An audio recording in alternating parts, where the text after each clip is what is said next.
ইনকিলাব মঞ্চের আহ্বায়ক শরীফ ওসমান বিন হাদি হত্যা মামলার আসামি ফয়সাল ও আলমগীরকে জিজ্ঞাসাবাদের জন্য দিল্লিতে নেওয়া হয়েছে।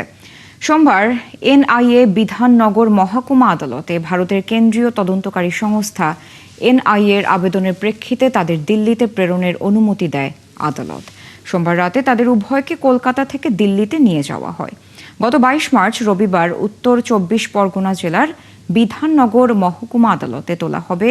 12 দিনের বিচার বিভাগীয় হেফাজতের নির্দেশ দেয় আদালত। তাদের বিরুদ্ধে ফরেনার্স আইনে মামলা দায়ের করা ছিল।